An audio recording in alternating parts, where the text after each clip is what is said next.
ሰላም ጤና ይስጥልን ተመልካቾቻችን የአፍሪካ ሬኔሳንስ ቴሌቪዥን ዜናዎች ከዚህ በማስከተል ይቀርባሉ። በቅድሚያም አርዕስተ ዜናዎቹን እንሆ። የእስራኤል እውቅና ሶማሌላንድን በደስታ ጮቤ ሲያስረግጥ ከአፍሪካ እስከ መካከለኛው ምስራቅ የዘለቀ የመረረ ተቃውሞም እንዲቀሰቀስ አድርጓል። ግብጽ የዶራሌ ወደብን ለማልማት ከጅቡቲ ጋር ከስምምነት መድረሷ እየተሰማ ባለበት ወቅት የኢትዮጵያና የጅቡቲ አምባሳደሮች በአዲስ አበባ ተወያዩ። በ100 ሚሊዮን የሚቆጠር የባንክ ደንበኛ መረጃውን ከፋይዳ ዲጂታል መታወቂያ ጋር እንዲያጣምር የተሰጠው ቀነ ገደብ 10 ቀን ብቻ ቀረው።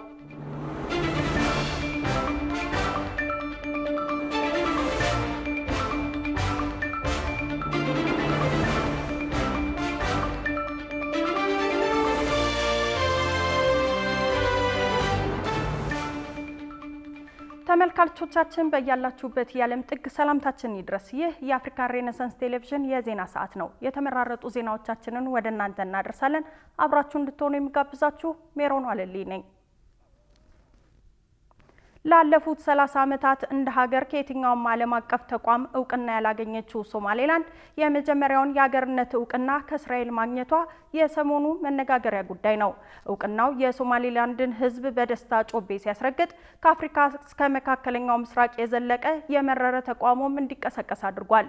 የውጭ ትንታኔና ዓለም አቀፍ ጉዳዮች ዘጋቢያችን ቃል ኪዳን ይጥና ጉዳዩን እንዲህ በዝርዝር ተመልክቶታል።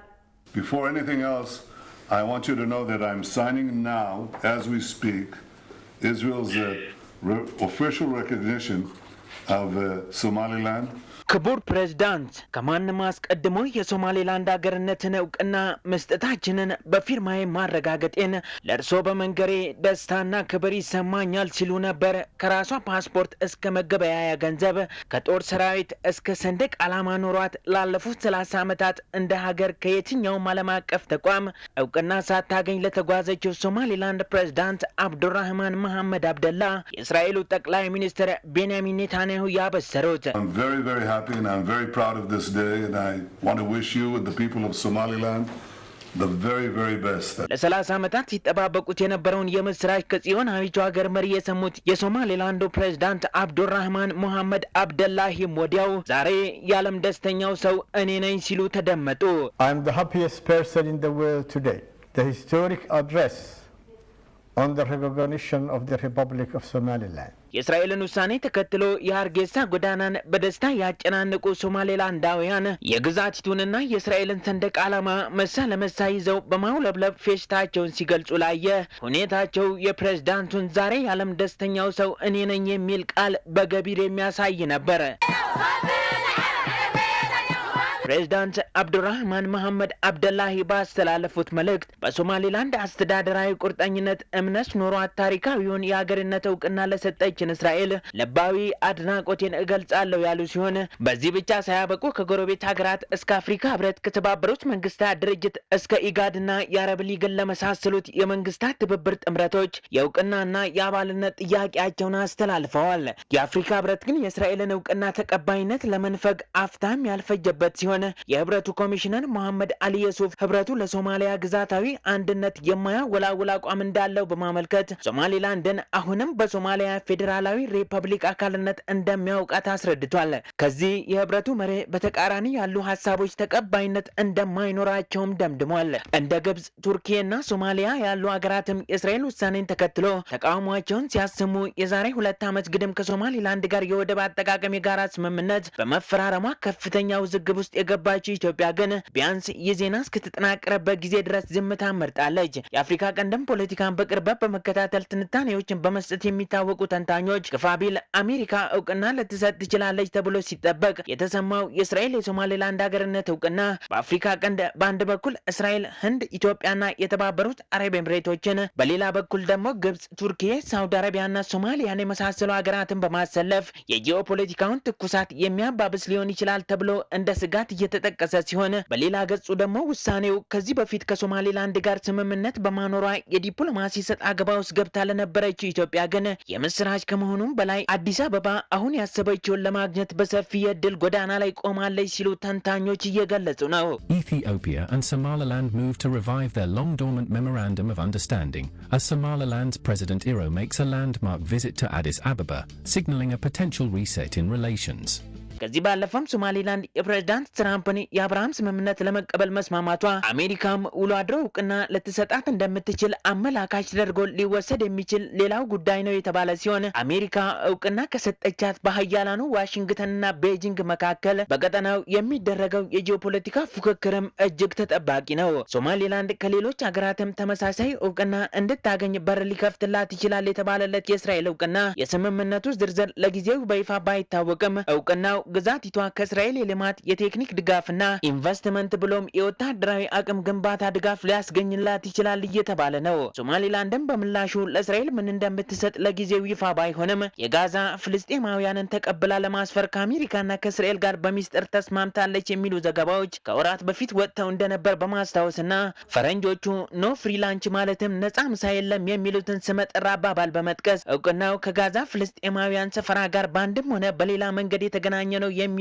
እልፍ አላፋት ናቸው። ምንም እንኳን የሶማሌላንድ ባለስልጣናት በወቅቱ መረጃውን ከማስተባበል ጀምሮ እስራኤል እውቅና በሰጠችበት ይፋዊ መግለጫዋም ይህንን ጉዳይ ባያነሱም የእስራኤል እርምጃ ግን በመላው አፍሪካ በተለይም በአፍሪካ ቀንድ ብሎም በአረቡ ዓለም ውስጥ ከፍተኛ የጂኦፖለቲካ ለውጥ ሊያስከትልና ዲፕሎማሲያዊ ሽኩቻን ሊፈጥር እንደሚችል ለመገመት ነብይ መሆን አይጠይቅም። As Israel seeks greater influence even beyond its traditional sphere of interest, fears grow it will bring more instability. ግብጽ የዶራሌ ወደብን ለማልማት ከጅቡቲ ጋር ከስምምነት መድረሷ እየተሰማ ባለበት ወቅት የኢትዮጵያና የጅቡቲ አምባሳደሮች በአዲስ አበባ ተወያዩ። ኢትዮጵያና ጅቡቲ በተለያዩ ጉዳዮች ላይ የተወያዩ ሲሆን በቀጣይ ስትራቴጂካዊ ጉዳይ ላይ ለመምከር ሚኒስትሮች ስብሰባ ለማድረግ ተነጋግረዋል ተብሏል። ጽዮን ሌኩን ዝርዝሩን ይዛለች። ከሰሞኑ የኤምሬቶቹ ዘናሽናል ጋዜጣ የካይሮ ምንጮችን ዋቢ አድርጎ ባስነበበው ዘገባ ግብጽ ከኤርትራና ከጅቡቲ ጋር የአሰብና የዶራሌ ወደብን አቅም ማሳደግ የሚሉና እምብዛም ይፋ ያልወጡ ስምምነቶችን ከኤርትራና ከጅቡቲ ጋር መፈረሟን ይፋ አድርጎ ነበር። ግብጽ ከጅቡቲ ወደቦች መካከል ኢትዮጵያ በስፋት ወይንም ከ90 በመቶ በላይ የወጪ ገቢ ንግድ የምታከናውንበትን የዶራሌ ወደብ ለማልማት ከጅቡቲ ጋር ከስምምነት መድረሷ እንዲሁም ኢትዮጵያ ጥያቄ ያነሳችበትን የአሰብ ወደብ በተመሳሳይ በድብቅ ስምምነት ለልማት ማቀዷ የጂኦፖለቲካ ውሳኔ መሆኑንና ኢትዮጵያ ተኮር ዲፕሎማሲ መሆኑ ሲነገር ቆይቷል። ጅቡቲ በበኩሏ ከግብጽ ጋር ከወራት በፊት በጀመረው የወደብ ማልማት ስምምነት ሚኒስትሮቿን ካይሮ ስትልክ ብሎም የካይሮ ተወካዮችን በወደቦቿ ስታስተናግድ ነው የቆየችው። ከስምምነቱ ጋር ይያያዝ አያያዝ በግልጽ ባይታወቅም ጅቡቲ ከሳምንታት በፊት የኢትዮጵያ መልቲሞዳል የትራንስፖርት አገልግሎቶች ላይ የጣለችው እገዳም ከዚሁ ጋር የተገናኘ ሊሆን እንደሚችል ሲነገር ቆይቷል። ኢትዮጵያ ግብጽ መርጣቸዋለች ስምምነትን ፈጽማለች በተባሉት የአፍሪካ ቀንድ ስትራቴጂካዊ ወደቦች ላይ የሰጠችው ምንም አይነት ምላሽም ሆነ ምልከታ ባይኖርም በዚሁ ወቅት የውጭ ጉዳይ ሚኒስትር ዴኤታ አምባሳደር ሀደራ አበራ በኢትዮጵያ የጅቡቲ አምባሳደር የሆኑትን አብዲ መሐሙድ አይቤን ሐሙስ ዕለት በጽህፈት ቤታቸው ማነጋገራቸውን የውጭ ጉዳይ ሚኒስቴር አስታውቋል። በውይይቱ ከሰሞኑ የተፈጠረው ውዝግብ ስለመነሳቱ የተነገረ ነገር ባይኖርም የሁለቱም ሀገራት ከፍተኛ የስራ ኃላፊዎች በኢትዮጵያና በጅቡቲ መካከል የሚደረግ ቀጣይነት ያለው ትብብር ለቀጠናዊ መረጋጋት ያለውን ጠቀሜታ አጽንኦት ሰጥተውበታል ተብሏል። ውይይቱ በንግድ፣ በትራንስፖርት፣ በሎጂስቲክስ፣ በኢነርጂና ቀጠናዊ ትስስርን ጨምሮ በዋና ዋና የትብብር መስኮች ላይ ትኩረቱን ያደረገ እንደነበረም ሚኒስቴሩ ገልጿል። በቀጣይ ሁለቱንም ሀገራት የሚመለከቱ ስትራቴጂካዊ ጉዳዮች ላይ ለመምከር የጋራ የሚኒስትሮች ኮሚሽን ስብሰባ ማካሄድ አስፈላጊ መሆኑን ማሳሰባቸውም ነው የተሰማው። በ100 ሚሊዮን የሚቆጠር የባንክ ደንበኛ መረጃውን ከፋይዳ ዲጂታል መታወቂያ ጋር እንዲያጣምር የተሰጠው ቀነ ገደብ 10 ቀን ብቻ ቀረው። በሌላ በኩል የብሔራዊ ባንክ ማስጠንቀቂያ ብሔራዊ መታወቂያ የማገናኘትና የማዳረስ ችግርን ከግምት ያስገባ መሆን እንዳለበት ተገልጿል። ብዙነህ እንዳለ ዝርዝር አለው። የኢትዮጵያ ብሔራዊ ባንክ ሁሉም የባንክ ደንበኛ መረጃውን ከፋይዳ ዲጂታል መታወቂያ ጋር ማጣመር እንደሚገባ ለሁሉም ባንኮች ባወጣው መመሪያ አስታውቋል። የኢትዮጵያ ብሔራዊ ባንክ አዲስ ባወጣው መመሪያ መሰረት የባንክ ደንበኞች መረጃቸውን ወይም አካውንታቸውን ከፋይዳ ዲጂታል ቁጥራቸው ጋር ማስተሳሰር እንደሚጠበቅባቸው አሳስቧል። ይህንን መመሪያ ባንኮች እንዲያስፈጽሙ ማዟል። በዚሁ መሰረት ባንኮች መመሪያውን ለማስፈጸም እነርሱም የብሔራዊ ባንክ ትዕዛዝ ለደንበኞቻቸው እያሳወቁ ነው። በ100 ሚሊዮን የሚቆጠር የባንክ አካውንት ባለበት ሀገር ይህንን መመሪያ በተቀመጠው የጊዜ ገደብ ተፈጻሚ ማድረግ ምን ያህል ይቻላል የሚለው ግን ጥያቄ እንደተጠበቀ ሆኖ ለባንኮች ተጨማሪ ስራ መፍጠሩን አይቀርም። በሀገሪቱ ውስጥ ያሉ ባንኮች ለደንበኞቻቸው የከፈቱት አካውንት ቁጥር ከ170 ሚሊዮን በላይ መድረሱን መረጃዎች ያሳያሉ። ይህ ሁሉ ደንበኛ በመመሪያው መሰረት ለማስተናገድ ምን ያህል ጊዜ እንደሚወስድባቸው ማወቅ ባይቻልም ባንኮች የጊዜ ሰሌዳ በማዘጋጀት በተቀመጠው የጊዜ ገደብ ውስጥ እናስተናግዳለን እያሉ ይገኛል። ብሔራዊ ባንክ ለባንኮች ባሰራጨው መመሪያ በአዲስ አበባ ከተማ አስተዳደር፣ በሐረሪ ክልልና በድሬዳዋ ከተማ አስተዳደር ሙሉ በሙሉ የባንክ አገልግሎት ፋይዳን መሰረት አድርጎ መስጠት የሚጀመረው ከጥር 1 ቀን መሆኑን ያሳያል። ይህም የቀረው 10 ቀን ብቻ መሆኑ ነው። በሁሉም ክልሎች የሚገኙ ከወረዳ ዋና ዋና ከተሞች በታች ያሉ ከተሞችና የገጠር ወረዳዎች እንዲሁም ቀበሌዎች ደግሞ እስከ ሚያዝያ 1 ቀን ድረስ የማስተሳሰር ስራው ማለቅ እንዳለበት ያሳያል። ባንኮች ለአገልግሎቱ የዲጂታል አማራጮችንም እያመላከቱና በዚህም አማራጭ እንዲጠቀሙ እያበረታቱ ቢሆንም አሁን ካለው ተጨባጭ ሁኔታ አንጻር ግን አብዛኛዎቹ የባንክ ደንበኞች የተጠየቁትን ትስስር በስልካቸው ለመጨረስ የማይችሉ እንደሆነ ይታመናል። ስለዚህም አብዛኛዎቹ የባንክ ደንበኞች ወደ ባንክ ቅርንጫፎች መቅረብ ግድ ይላቸዋል። በዚህ ላይ ብዙ የባንክ ደንበኞች 2 እና ከ2 በላይ የሚሆኑ ባንኮችና አካውንት የከፈቱ በመሆኑ በየከፈቱበት ቅርንጫፎች ለመሄድ ይገደዳሉ። በየመንገዱ አካውንት በግድ እንዲከፍቱ የተደረጉ አንዳንድ ደንበኞችም 6 እና 7 ባንኮች ላይ አካውንት ስለሚኖራቸው የኢትዮጵያ ብሔራዊ ባንክ መመሪያን ለመተግበር የሚሄዱባቸው ቅርንጫፎች ቁጥር ይበዛል ማለት ነው። ይህ መመሪያ ከተላለፈ በኋላም የባንክ ደንበኞች የተደረገውን ጥሪ ተቀብለው አካውንታቸውን ከዲጂታል ፋይዳ ቁጥራቸው ጋር እያጣመሩ ቢሆንም ብዙዎች ግን ይህንን እያደረጉ ነው ሊባል አይችልም። እርግጥ ነው በአንዳንድ ባንኮች ቅርንጫፎች የሆኑ ሰዓቶች ላይ ይህንን መረጃዎች ለማሟላት የሚቀርቡ ደንበኞች ቁጥር በርከት ያለ ቢሆንም ብዙሃኑ ግን ነገ ይደርሳል በሚል እሳቤ የተዘናጋ ስለመሆኑ በቀላሉ መረዳት ይቻላል። ይህ ከሆነ ደግሞ ብሔራዊ ባንክ ባስቀመጠው የጊዜ ገደብ ውስጥ በተለይም ወደ ባንክ ቅርንጫፎች መጥተው ግዴታቸውን ምን ያህል ይወጣሉ የሚለው ነገር ማሳሰቡ አይቀርም። አርትስ ቴሌቪዥን ያነጋገራቸው የተለያዩ የባንክ ኃላፊዎች በቀነ ገደቡ ለማጠናቀቅ ግፊት እያደረጉ ቢሆንም በተቀመጠው ጊዜ ውስጥ ግን ያልቃል ብለው እንደማያስቡ ነግረውናል። ይህንን አለማድረግ ደግሞ ደንበኞች የባንክ አገልግሎታቸውን እንዳያገኙ ሊያደርግ ስለሚችል የባንክ ደንበኞች በተለይም በእጅ ስልካቸው መረጃውን መሙላት የማይችሉበት በጊዜ ቀርበው እንዲገለገሉ ማድረግ ያስፈልጋል። ለዚህም ባንኮች በየቅርንጫፎቻቸው ይህንን ብቻ የሚሰራ ዴስክ በማዘጋጀት ደንበኞቻቸውን ማስተናገድ ይኖርባቸዋል ማለት ነው። ደንበኞችም ቢሆኑ ጥምረታውን የማይቀር መሆኑን በመረዳት በጊዜ ይህንን መፈጸም ካልቻሉ በኋላ አገልግሎቱን ለማግኘት ከባድ ስለሚሆን ባገኙት አጋጣሚ ሁሉ ወደ ባንክ ቅርንጫፎች በመሄድ ግዴታቸውን ባለመወጣት በመዘግየት ለሚመጣባቸው የሚችለውን መስተጓጎል ሊያስቀሩ እንደሚገባ ከወዲሁ ማሳሰብ ይገባል። ከዚህ ቀደም በተመሳሳይ ቀነ ገደብ የሚቀመጥላቸው አንዳንድ አገልግሎቶችን ለማግኘት የመጨረሻዎቹ ቀናት ላይ የሚደረጉ ሩጫዎች ምን ያህል ዋጋ እንዳስከፈሉ በመረዳት ቀድሞ መገልገል ጠቃሚ ይሆናል። ይህ እንደተጠበቀ ሆኖ የኢትዮጵያ ብሔራዊ ባንክ ይህ መመሪያ እንዲተገበር በጥብቅ የማሳሰቡን ያህል በሀገሪቱ ውስጥ ምን ያህል የባንክ ደንበኞች ወይም ዜጎች ፋይዳ መታወቂያ ወስደዋል የሚለው ጉዳይ ምን ያህል ግንዛቤ ውስጥ እንዳስገባ መጠየቅ አስፈላጊ ይሆናል። አሁን ከሚሰሙት መረጃዎች ውስጥ ፋይዳ መታወቂያ ያላቸው ዜጎች ቁጥር 50 ሚሊዮን አካባቢ ነው። ይህም ማለት አብዛኛው ሕዝብ ፋይዳ መታወቂያ የሌለው መሆኑን ያሳያል። እንዲህ ያሉ ወሳኝ የሆኑ ጉዳዮች ሁሉንም በተመሳሳይ የሚያስተናግዱ መሆን እንዳለበት የባንክ ባለሙያዎች ያነሳሉ።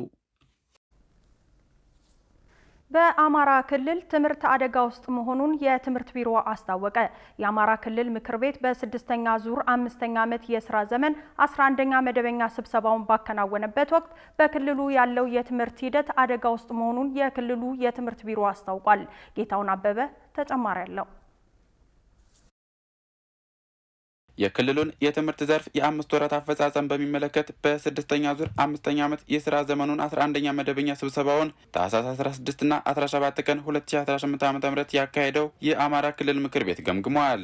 የክልሉ የትምህርት ቢሮ ኃላፊ አቶ ጥላሁን ወርቅነህ የ5 ወራት የእቅድ አፈጻጸም ሪፖርት ሲያቀርቡ የክልሉ ትምህርት ሁኔታ ሽፋንና ጥራት መስተካከል እንዳለበት በምክር ቤቱ በተደጋጋሚ አቅጣጫ መሰጠቱን፣ አንጻራዊ መሻሻል እንጂ በሚፈለገው ደረጃ ውጤት አለመገኘቱን አስረድተው በክልሉ 85 በመቶ ትምህርት ቤቶች ከደረጃ በታች መሆናቸውን ጠቁመዋል። ለዚህ ዋነኛ ምክንያት ለትምህርት የተሰጠው ትኩረት በቂ አለመሆን፣ ሰው ሰራሽና ተፈጥሯዊ ችግሮች፣ የሰሜኑ ጦርነት በክልሉ ትምህርት ተቋማት ላይ ያደረሰው ውድመት እንዲሁም በክልሉ ለ2 ዓመታት በቀጠለው ጦርነት ቀደም ሲል በሁሉም መስክ ያሽቆለቆለውን ትምህርት የበለጠ አደጋ ውስጥ እንዲገባ አድርጎታል ብለዋል። በተደጋጋሚ ቀርቦ በዚሁ በተከበረው ምክር ቤት ከሽፋንም ሆነ ከጥራት አንጻር ያለበት ሁኔታ የተገመገመና አቅጣጫ የተቀመጠለት ቢሆንም አንጻራዊ መሻሻል እንጂ በሚፈልገው ደረጃ ውጤት አልመጣም።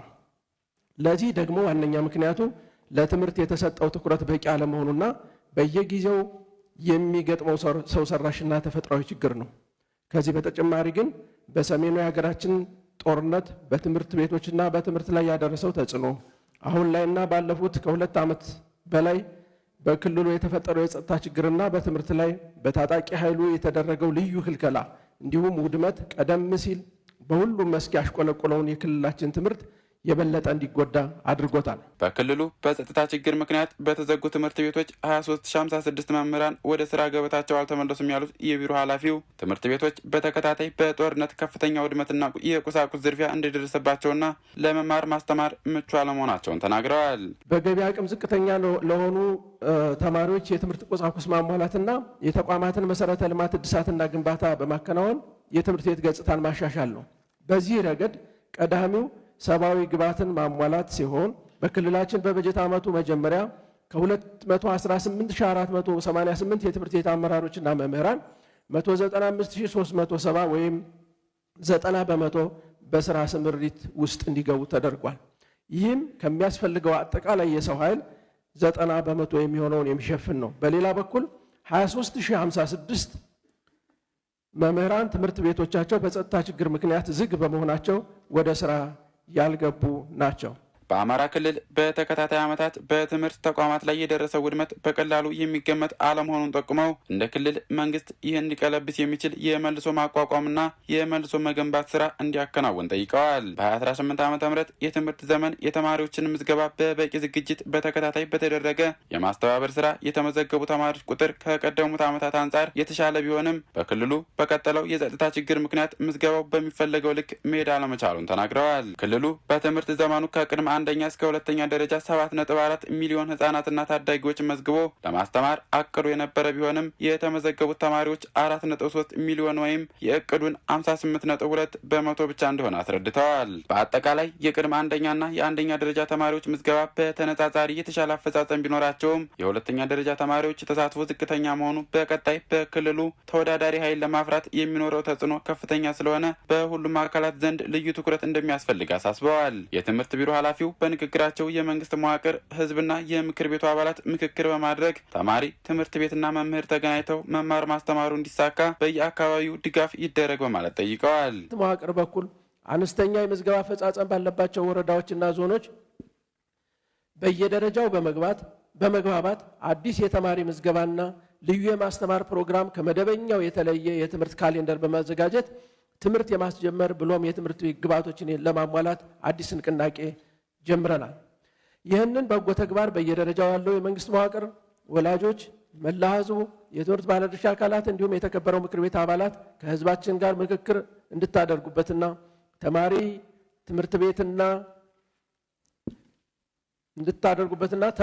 ትምህርት ቤትና መምህር እንዲገናኙ ብሎም የመማር ማስተማሩ ሂደት እንዲሳካ በየአካባቢው ድጋፍና ክትትል እንድታደርጉልን ስንል በአክብሮት እየጠየቅን በትምህርት ቢሮ በኩልም የትምህርት ሴክተሩ ከገጠመው ችግር እንዲወጣ በታቀደና በምዕራፍ በተከፋፈለ ሁኔታ ወደ ተግባር የገባን መሆኑን ማረጋገጥ እፈልጋለሁ።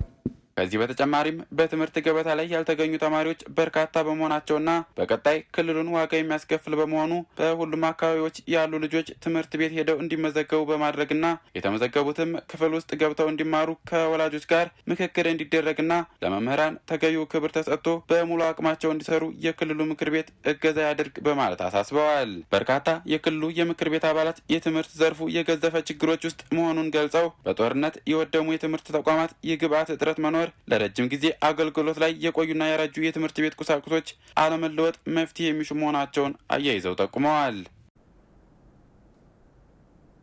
ክቡራትና ክቡራን ተመልካቾቻችን አሁንም የአፍሪካ ሬኔሳንስ ቴሌቪዥን ዜናዎች እንደቀጠሉ ናቸው። ወደ ቀጣዮቹ ጉዳዮቻችን ከመሻገራችን በፊት ይፋዊ የማህበራዊ ገጾቻችንን ልናስታውሳችሁ ወደድን።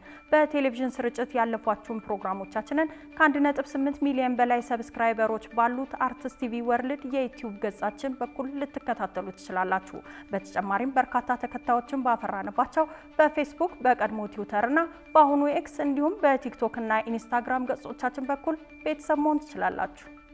ከቆይታ በኋላ በ35ኛው የአፍሪካ ዋንጫ ወደ ጥሎ ማለፉ ለመቀላቀል አዘጋጁ ሀገር ሞሮኮ ከ2012ቱ የውድድሩ አሸናፊ ሀገር ዛምቢያ ጋር ምሽት 4 ሰዓት የሚያደርጉትን ጨዋታ ጨምሮ የተመራረጡ ስፖርታዊ መረጃዎችን ወደ እናንተ እናደርሳለን። ይጠብቁን። ኢትዮጵያ ለአየር ንብረት ለውጥ የማይበገር ኢኮኖሚ እየገነባች መሆኑን ምክትል ጠቅላይ ሚኒስትር ተመስገን ጥሩነህ ተናገሩ። የኢትዮጵያ ብክለት ቀናሽ እንቅስቃሴ ወይም ግሪን ሞቢሊቲ 2025 ኤግዚቢሽን በአፍሪካ ኮንቬንሽን ተጀምሯል። ሩሃ ግርማ ተጨማሪ አላት። በኢትዮጵያ ብክለት ቀናሽ እንቅስቃሴ 2025 ኤግዚቢሽንና ፎረም ተጀምሯል። ምክትል ጠቅላይ ሚኒስትር ተመስገን ጥሩነህ ሁለተኛውን ሀገራዊ የብክለት ቀናሽ እንቅስቃሴ ወይም ግሪን ሞቢሊቲ 2025 ሳምንት በአዲስ ዓለም አቀፍ ኮንቬንሽን ማዕከል በይፋ ከፍተዋል። ምክትል ጠቅላይ ሚኒስትሩ በመክፈቻ ንግግራቸው በኢትዮጵያ የተሟላ ለውጥ ለማምጣት ርብርብ እየተደረገ መሆኑን ገልጸው የአየር ንብረት መለዋወጥ፣ የከተሞች መጨናነቅና ዝቅተኛ የኃይል አቅርቦት የልማት ፈተናዎች መሆናቸውን ጠቅሰዋል። እንደሚታወቀው በሀገራችን ኢትዮጵያ የተሟላ ለውጥ ለማምጣትና ብልጽግናን ለማረጋገጥ ከፍተኛ ርብርብ ላይ እንገኛለን። በዚህ ርብርብም ተስፋ ሰጪ ውጤቶች እየተመዘገቡ ይገኛሉ። ይሁን እንጂ ዓለም አቀፍና ሀገራዊ ገጽታ ያላቸው ዛሬም ተጨማሪ ትግል የሚፈልጉ አንገብጋቢ ጉዳዮች አሉብን። ከነዚህ ውስጥ የአየር ንብረት ለውጥ፣ የከተሞች መጨናነቅና አስተማማኝ የኃይል አቅርቦት ችግር ተጠቃሾች ናቸው። ምክትል ጠቅላይ ሚኒስትሩ በነዳጅ ላይ ያለውን ጥገኝነት ለመቀነስ እንዲሁም የልማት ስራዎችን ከፀሐይ ከሃይድሮኤሌክትሪክና ከንፋስ ኃይል ልማት ጋር ለማስተሳሰር እየተሰራ መሆኑን ተናግረዋል። የካርበን ልቀትን ለመቀነስ እና ንጹህ የትራንስፖርት ስርዓቶችን ለማስፈን ለውጥ አስፈላጊ ነው። ኢትዮጵያ አዲስ ኃይል የሚጠቀሙና በታዳሽ ኃይል የሚንቀሳቀሱ ተሽከርካሪዎችን በማስፋፋት በነዳጅ ላይ ያላትን ጥገኝነት ለመቀነስ እየሰራች ነው። በዚህም የትራንስፖርት ዘርፍ የሚከሰተውን የካርቦን ልቀት እየቀነሰች ትገኛለች።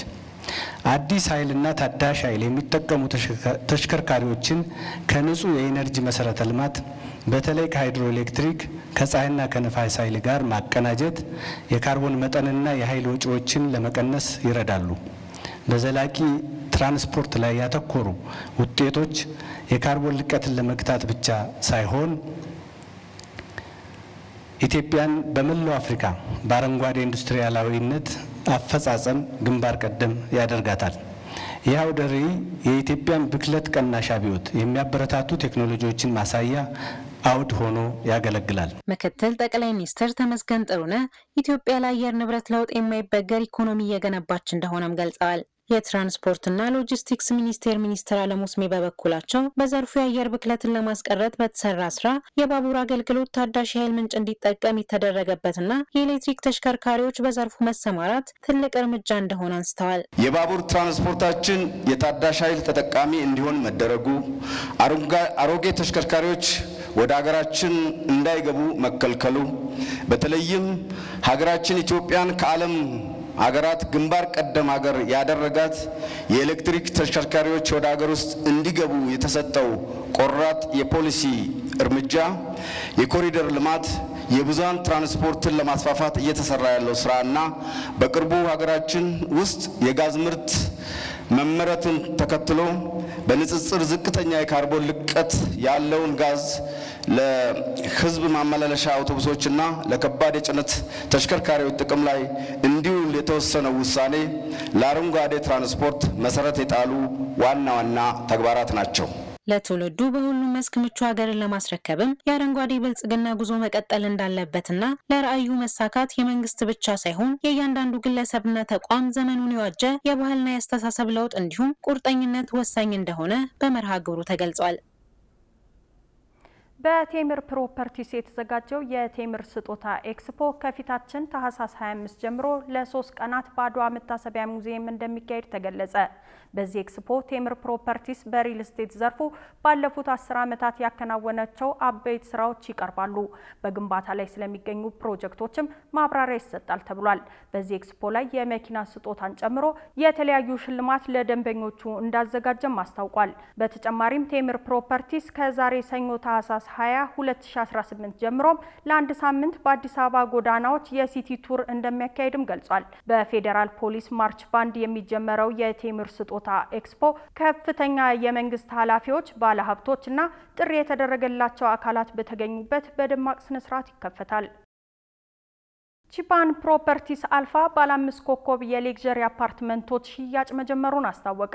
በተለያዩ የኮንስትራክሽን ስራዎቹ የሚታወቀው አሸቶ ኢንጂነሪንግ ኃላፊነቱ የተወሰነ የግል ማህበር ባለ 5 ኮከብ የሌክዠሪ አፓርትመንቶች ሽያጭ መጀመሩን አስታውቋል። አሸቶ ከተመሰረተበት ጊዜ ጀምሮ የተለያዩ የግንባታ ፕሮጀክቶችን በማከናወን ሀገሪቱ በኮንስትራክሽን ዘርፉ ለውጥ ለማምጣት የምታደርገውን ጥረት በመደገፍ ረገድ ትልቅ ሚና እየተጫወተ መሆኑን በሽያጭ ማስጀመሪያ መርሃ ግብሩ ላይ ተነግሯል። አልፋ የመኖሪያ ህንጻ ባለ 5 ኮከብ ደረጃ ያለው የህንጻ አስተዳደርና የሪሴፕሽን አገልግሎት ያለው ሲሆን የ24 ሰዓት የጥበቃና የቫሌት ፓርኪንግ አገልግሎት ይኖራል ተብሏል። እነዚህ ሌክዠሪ አፓርትመንቶች ከስቱዲዮ ጀምሮ እስከ ባለ 3 መኝታ አማራጭ ያላቸው ሲሆን የባለ 5 ኮከብ ሆቴል ደረጃ እንዲኖራቸው ሆነው በ800 ካሬ ሜትር ላይ ያረፉ ናቸውም ተብሏል። በተጨማሪም የባለ 5 ኮከብ ሆቴል ደረጃ ባለው ኢንቨስትመንት ላይ በፓርትነርሺፕ በመሳተፍ የተረጋገጠ 17 ከመቶ ዓመታዊ ገቢ የሚያስገኝ እድል መመቻቸቱም ተነግሯል። ክቡራን ተመልካቾቻችን አሁን በተለያዩ ክለቦች ተጫውቶ ምርጥ አጥቂነቱን ያስመሰከረው አጥቂ ኤዲሰን ካቫኒ ጫማ መስቀሉን ጨምሮ የተመራረጡ ስፖርታዊ መረጃዎችን ወደ እናንተ የምናደርስበት ሰዓት ላይ ደርሰናል። ስፖርታዊ መረጃዎቹ ባልደረባችን ዮናስ ግርማ ወደ እናንተ ያደርሳል። ከመረጃዎቹ ጋር መልካም ቆይታ። ከአፍሪካ ሬኔሳንስ ቴሌቪዥን የእሳቱን ስፖርታዊ መረጃዎች ይዘን መተናል። መረጃዎቻችንን ከሀገር ውስጥ እናስቀድማለን። 12ኛ ሳምንቱ ላይ በደረሰው የሲቢ ኢትዮጵያ ፕሪሚየር ሊግ የሳምንቱ መርሃ ግብሮች ዛሬ የተጀመሩ ሲሆን በነገው ዕለትም ወሳኝ መርሃ ግብሮች የሚከናወኑ ይሆናል። ሁለት የሊጉ ጨዋታዎች በአዲስ አበባ ስቴዲየም የሚከናወኑ ሲሆን ቀን 7 ሰዓት ላይ ውልዋሎ ዓዲግራት ዩኒቨርሲቲን አሸንፈው የመጡት አዲስ አዳጊዎቹ አርሲ ኔጌሌዎች ኢትዮጵያ ቡናን አሸንፈው ከመጡት ድሬዳዋ ከተማዎች ጋር ሲገናኙ ቀን 10 ሰዓት ደግሞ በ11ኛ ሳምንት ሽንፈት የገጠማቸው አዳማ ከተማዎችና ሽረ ምድረ ገነቶች የሚገናኙ ይሆናል። ሳይጠበቅ በመቻል 3-1 የተሸነፉት አዳማ ከተማዎች ወደ አሸናፊነት ለመመለስ ትልቅ ተጋድሎ ያደርጋሉ ተብሎ ሲጠበቅ በውድድር ዓመቱ መልካም የሚባል እንቅስቃሴ እያደረጉ የሚገኙት ምድረ ገነት ሽሮዎች ቀላል ተጋጣሚ አይሆኑም ተብሏል። ውድድሩ በአዳማ ሳይንስና ቴክኖሎጂ ስቴዲየምም ሲቀጥል ሐዋሳ ከተማ ከሀዲያ ሆሳዕና የሚገናኙ ሲሆን ሙሉ 3 ነጥብ ካሳከ ከ3 ጨዋታዎች በላይ ያስቆጠረው ሲዳማ ቡና የሊጉን መሪነት ለማስጠበቅ አዲስ አዳጊውን ሸገር ከተማን ይገጥማል። በ11ኛ ሳምንት ጨዋታ ከአምና የሊጉ አሸናፊ ኢትዮጵያ መድን ጋር 1-1 የተለያየው ሲዳማ ቡና በ1 ነጥብ አንሰው ከጀርባው ከሚተነፍሱ ክለቦች በጥቂቱም ቢሆን ፈቀቅ ለማለት በ10 ነጥቦች አንሶ ከተቀመጠው ሸገር ከተማ ጋር ሲገናኝ በክለቡ ወቅታዊ ብቃት ደስተኛ ባለመሆን ለአሰልጣኛቸው ማስጠንቀቂያ የሰጡት አዲስ አዳጊዎቹ ለሊጉ መሪዎች ትልቅ ፈተና ይሆናሉ ተብሎም ይጠበቃል። በሞሮኮ አስተናጋጅነት እየተካሄደ የሚገኘው 35ኛው የአፍሪካ ዋንጫ ተጠባቂ በነበረው የምድብ ጨዋታ ካሜሩንና ኮት ዲቫር ነጥብ ተጋርተዋል። በሰሜን አፍሪካዊቷ ሞሮኮ አስተናጋጅነት እየተካሄደ የሚገኘው የአህጉሪቱ ትልቁ የእግር ኳስ ውድድር ከተጀመረ 1ኛ ሳምንቱን ያስቆጠረ ሲሆን እስካሁንም ሁለቱንም የምድብ ጨዋታዎች በማሸነፍ ወደ ጥሎ ማለፉ መግባታቸውን ካረጋገጡት ሀገራት መካከል በቀድሞ ኮከብ ተጫዋቿ ሆሳማ ሰን የምትሰለጥነው ግብፅን ጨምሮ 3 ሀገራት የጥሎ ማለፍ ተፋላሚ መሆናቸውን ያረጋገጡ ሲሆን ትላንት ምሽት በተካሄደ የምድብ ሁለተኛ ጨዋታ የተገናኙት ኮት ዲቮር እና ካሜሩን አንዳቻ በሆነ ውጤት ተለያይተዋል። በማራካሽ ስቴዲየም የተደረገው ጨዋታ 1-1 ሲጠናቀቅ የማንቸስተር ዩናይትዱ ተጫዋች አማድ ዲያሎ ለኮት ዲቮር ሲያስቆጥር ጊስላን ኮናን በራሱ መረብ ላይ ለካሜሩን አስቆጥሯል። በጨዋታው ፈረንሳያዊኑ ኮከቦች ኪሊያን ምባፔ፣ ኦሬሊያን ቹዋሜኒ እና ዡል ኩንዴ በስቴዲየም ታድመው ጨዋታውን መመልከት ችለዋል። የመጀመሪያው የምድብ ጨዋታቸውን ያሸነፉት ሁለቱ ሀገራት 4 ነጥብ በመያዝ ከምድብ የማለፍ ተስፋቸውንም አለምልመዋል። በሌሎች ትላንት በተደረጉ ጨዋታዎች ሞዛምቢክ በአፍሪካ ዋንጫው ታሪክ የመጀመሪያ 3 ነጥቧን ማስመዝገብ ስትችል የፒየር ኤሜሪክ ኦባሜያንግ ሀገር ጋቦን 3-2 በሆነ ውጤት በሞዛምቢክ ተሸንፋ በአፍሪካ ዋንጫው አጣብቂኝ ውስጥ መግባት ችላለች። በሌላ ጨዋታ ሱዳን ኢኳቶሪያል ጊኒን አሸንፋለች። በአልጄሪያ ተሸንፋ ውድድሯን የጀመረችው ሱዳን 3 ነጥብ ስትይዝ ኢኳቶሪያል ጊኒ በበኩሏ ሁለቱንም ጨዋታዎች ተሸንፋለች። በሌላ የምድብ ጨዋታ አልጄሪያ ጥሎ ማለፉን የተቀላቀለች 3ኛው ሀገር መሆኗን አረጋግጣለች። በሁለተኛ የምድብ ጨዋታዋ ቡርኪና ፋሶን የገጠመችው አልጄሪያ ሪያድ ማሬዝ በፍጹም ቅጣት ምት ባስቆጠራት ብቸኛ ግብ 1-0 አሸንፋለች። ሁለቱንም የምድብ ጨዋታዎች ያሸነፈችው አልጄሪያ ግብጽና ናይጄሪያን ተከትላ ጥሎ ማለፉን የተቀላቀለች 3ኛው ሀገር መሆኗን አረጋግጣለች። የ35ኛው የአፍሪካ ዋንጫ የምድብ የመጨረሻ ጨዋታዎች ዛሬ ምሽት መደረግ ሲጀምሩ ምድብ 1 ላይ የምትገ የምትገኘው አስተናጋጁ ሀገር ሞሮኮ ምሽት 4 ሰዓት ላይ ከዛምቢያ ጋር ጨዋታውን ታደርጋለች። አንድም ሀገር ቀድሞ ማለፉን ባላረጋገጠበት ምድብ ሞሮኮ ጥሎ ማለፉን ለመቀላቀል ከ2012 ሻምፒዮኗ ዛምቢያ ጋር ጠንካራ ፈተና ይጠብቃታል ተብሏል። በተመሳሳይ ምሽት 4 ሰዓት ላይ ማሊ ከኮሞሮስ የሚገናኙ ይሆናል። ምድቡን ሞሮኮ በ4 ነጥቦች እየመራች ሲሆን ማሊና ዛምቢያ በ2 ነጥብ ሁለተኛና ሶስተኛ ደረጃ ይዘው ይከተላሉ። ኮሞሮስ በ1 ነጥብ አራተኛ ደረጃ ላይ ተቀምጣለች። የግሎብ ሶከር የአመቱ ምርጥ ሽልማት ሲከናወን የፒኤስጂ ኮከብ ኦስማን ዴምቤሌ የ2025 የግሎብ ሶከር አሸናፊ መሆኑን አረጋገጠ። ፈረንሳዊው አጥቂ ኦስማን ዴምቤሌ በግሉም ከክለቡም ጋር የተሳካ ጊዜ እያሳለፈ ሲሆን የ2025 የባሎን ዶር አሸናፊው ዴምቤሌ የግሎብ ሶከር ሽልማትንም ማሸነፉን አረጋግጧል። ብራዚላዊው የሪያል ማድሪድ የፊት መስመር ተጫዋች ቪኒሺየስ ጁኒየር የባለፈው ዓመት አሸናፊ እንደነበርም አይዘነጋም። በምሽቱ የሽልማት መርሃ ግብር የ5 ጊዜ ባላንዶር አሸናፊው ክርስቲያኖ ሮናልዶ የመካከለኛው ምስራቅ ምርጥ ተጫዋች ተብሎ በይፋ ተመርጧል። የወቅቱ የአልናስር አጥቂ ክርስቲያኖ ሮናልዶ በግሎብ ሶከር ሽልማት የ2025 የመካከለኛው ምስራቅ ምርጥ ተጫዋች ተብሎ መመረጥ ችሏል። ለ16ኛ ጊዜ በተደረገው ሽልማት ላሚን ያማል የ2025 ምርጥ አጥቂ ሆኖ ሲመረጥ፣ የፒኤስጂው የመሃል ሜዳ ኮከብ ቪቲኒያ ደግሞ የዓመቱ ምርጥ አማካይ ተብሎ ተመርጧል። የፒኤስጂ ከዋክብት በርካታ ሽልማቶችን ባሸነፉበት ምሽት ሉዊስ ኤንሪኬ የዓመቱ ምርጥ አሰልጣኝ ሲሆን የፒኤስጂ ተጫዋች ወጣቱ ዲዛይሬ ዱዌ የ2025 ተስፈኛ ተጫዋች በመሆን መመረጥ ችሏል። በተጨማሪም ፒኤስጂ የዓመቱ ምርጥ ክለብ ተብሎ ሲመረጥ የፒኤስጂው ሊቀመንበር ናስር አልካሊፋ የዓመቱ ምርጥ ፕሬዝዳንት ሽልማትን ማሸነፍ ችሏል። በዓመቱ ምርጥ ብሔራዊ ቡድን ዘርፍ የ2025 ኔሽንስ ሊግ አሸናፊዋ ፖርቹጋል ስታሸንፍ ከረጅም ጊዜ ቅጣት በኋላ ወደ ሜዳ የተመለሰው ፈረንሳዊ አማካኝ ፖል ፖጋ የዓመቱ ምርጥ ካምባክ ዘርፍ አሸናፊ መሆን ችሏል። ከ2000 በኋላ ከተነሱት ምርጥ አጥቂዎች መካከል የሚመደበው ኡሩጓዊ አጥቂ ኤድሰን ካቫኒ በ38 ዓመቱ ጫማውን መስቀሉን ይፋ አድርጓል። የቀድሞ የፒኤስጂ እና ናፖሊ እንዲሁም አጭር ጊዜ በማንቸስተር ዩናይትድ የቆየው አጥቂው ኤድሰን ካቫኒ በ38 ዓመቱ ጫማውን እንደሰቀለ በይፋ ገልጿል። ኡሩጓዊ አጥቂ ማንቸስተር ዩናይትድን ጨምሮ ፓሌርሞ፣ ናፖሊ፣ ፒኤስጂ፣ ቫሌንሲያ እና ቦካ ጁኒየርስ ተጫውቶ ያሳለፈባቸው ክለቦች ናቸው። ካቫኒ በክለብ ደረጃ በተሰለፈባቸው 737 ጨዋታዎች 400 ግቦችንም ሲያስቆጥር ለሀገሩ ደግሞ በ138 ጨዋታዎችም 58 ግቦችን አስቆጥሮ በእግር ኳስ ታሪክ ደማቅ ታሪክ ከጻፉት ተጫዋቾች መካከል ስሙን ማስፈር ችሏል። የ38 ዓመቱ ተጫዋች በተጫዋችነት ዘመኑ 24 ዋንጫዎችንም ከተለያዩ ክለቦች ጋር ማሳካት ችሏል። ውድ ተመልካቾቻችን የአፍሪካ ሬኔሳንስ ቴሌቪዥን የሰዓቱ ዜናዎች የተከታተላችሁትን ይመስሉ ነበር። ስለሰጣችሁን ጊዜ ከልብ እያመሰገንን ከዜናዎቹ ጋር ሜሮን ዋለልኝ ቆይታ አድርጌያለሁ። ከቀሪ የጣቢያችን ዝግጅቶች ጋር መልካም ጊዜን ተመኘው።